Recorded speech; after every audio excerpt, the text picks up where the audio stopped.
నాని ప్రస్తుతం సరిపోదా శనివారం సినిమా ప్రచారంలో బిజీగా ఉన్నారు. వివేక్ ఆత్రేయ దర్శకత్వంలో తెరకెక్కిన ఈ చిత్రం ఆగస్టు 29న ప్రేక్షకుల ముందుకు రానుంది. ఈ నేపథ్యంలో వరుస ప్రమోషన్స్ లో భాగంగా ఆయన ముంబై బయలుదేరారు. హైదరాబాద్ విమానాశ్రయంలో అనుకోకుండా సమంతని కలిశారు నాని. ఇద్దరూ కాసేపు సరదాగా మాట్లాడుకున్నారు.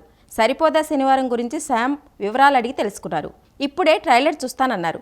అనుకోకుండా వీళ్ళిద్దరూ కలిసిన వీడియో ప్రస్తుతం సోషల్ మీడియాలో వైరల్ గా మారింది. ఇక సరిపోదా శనివారం టీం ప్రచార జోరు పెంచింది. విడుదల తేదీ దగ్గర పడడంతో వరుస ఇంటర్వ్యూలతో ఆసక్తికర విషయాలు పంచుకుంటూ సినిమాపై హైప్ ని క్రియేట్ చేస్తున్నారు. నాని సరసన ప్రియాంక మోహన్ నటించిన ఈ చిత్రంలో ఎస్జే సూర్య విలన్ గా కనిపిస్తున్నారు. వారంలో ఒకరోజు మాత్రమే తన కోపాన్ని చూపించే అబ్బాయిగా నాని ఈ సినిమాలో కనిపించనున్నారు. ఆదివారం నుంచి శుక్రవారం వరకు మాణిక్యంలా కనిపించే అబ్బాయి శనివారం వస్తే భాష అయిపోతాడు అని ఎస్జే సూర్య సినిమా కథను రివీల్ చేశాడు. మరోవైపు కొంతకాలం విరామం తర్వాత సమంత మళ్లీ షూటింగ్స్ తో బిజీగా మారారు. బాలీవుడ్ నటుడు వరుణ్ ధావన్ తో కలిసి ఆమె నటించిన Citadel honey Bunny Amazon prime వీడియోలో నవంబర్ 7న విడుదల కానుంది. మా ఇంటి బంగారం చిత్రాన్ని కొన్ని నెలల క్రితం ప్రకటించిన సమంత దానికి నిర్మాతగాను వ్యవహరించనున్నారు.